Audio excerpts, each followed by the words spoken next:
বিলোনিয়া মহকুমার চিত্তামারা এসবিআই ব্যাংকের শাখা তুলে নেওয়ার খবর প্রকাশ হতে এলাকার জনগণের মধ্যে উত্তেজনা তৈরি হয়। এলাকার সাধারণ জনগণ যৌথভাবে মিলিত হয়ে বিভিন্ন প্লে কার্ড হাতে নিয়ে আজ সকাল 9টা থেকেই বিলোনিয়া আগরতলা সড়ক অবরোধ করে বসে। অবরোধকারী জনগণের বক্তব্য, 10 বছর আগে এলাকার জনগণের কথা মাথায় রেখে চিত্তামারা বাজারে এসবিআই ব্যাংকের শাখা স্থাপন করা হয়। ইতিমধ্যে ব্যাংক শাখায় 9 শতাধিক আমানতকারী শাখা অফিসে অ্যাকাউন্ট খোলে। এছাড়া এই শাখা অফিসে এলাকার রেগার অ্যাকাউন্ট, সামাজিক ভাতা, আবাসনের টাকা ইত্যাদি এই শাখা অফিসের মাধ্যমে লেনদেন হচ্ছে। এলাকার 5টি পঞ্চায়েতের জনগণ এই ব্যাংকের সুবিধা নিচ্ছে।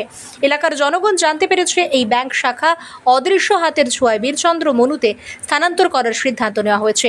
এই খবর প্রকাশ পেতে এলাকার পুরুষ মহিলারা মিলে এর প্রতিবাদ জানাতে রাস্তা অবরোধ করে রাখে। অবরোধকারীদের বক্তব্য, এসবিআই ব্যাংক শাখা স্থানান্তরের ফলে সাধারণ জনগণ সামান্য ভাতার টাকা তুলতে বীরচন্দ্রে যাওয়া আসা করতে গিয়ে তাদের হাতে কিছুই থাকবে না। এলাকার জনগণ জেলা শাসকের দৃষ্টি আকর্ষণ করে এসবিআই ব্যাংকের শাখা অফিস স্থানান্তর না করার আবেদন জানান। আমরা কেন রাস্তা অবরোধ করছি, আমাদের চিত্তামারা গ্রাম পঞ্চায়েতে স্টেট ব্যাংক একটা আছে, স্টেট ব্যাংকের শাখা। তো এই ব্যাংকটা আমরা হেলথ সেন্টারের মধ্যে আমরা বসেছিলাম 2014 সালে।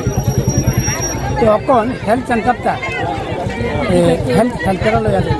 তো আমরা কিছু বেকার স্টল, যেহেতু আমরা এখানে 5টা আছে, 5টা বেকার স্টল আমরা ব্যাংকের দিয়ে দিই। তো ইঞ্জিনিয়ার আইয়া গুয়াহাটির থেকে তারা স্টেট ব্যাংকের ইঞ্জিনিয়ার আইয়া যা কী সিস্টেম বানানো লাগবে এটা তৈরি হয়ে গেছে। তো আমরা স্টিমেরও করলাম, ডিএমের কথা নিয়ে, বিডিওর কথা নিয়ে স্টিমেরও করছি। তো টাকা শর্ট করে আমরা উইল ফিসের কালেকশনের টাকা 2,30,000 টাকা আমরা এখানে দিই। এরপরে স্টিমের করার পরে কত আছে, 4,93,000 টাকা আছে। তো বিডিওর কাছে আমি বললাম, ম্যাডাম এটা যদি আমরা পিডিএফ ফান্ডের টাকা যদি আমরা দেন, টাকাটা কাভার হয়ে যাবে, টাকা ব্যাংকটাও আমরা রাখতাম পারবো এলাকার সাথে। তো এবার বিডিও যখন জিজ্ঞাসা করছে, বিডিও বেকার স্টলের মধ্যে হইতো না, তো আমি কিছু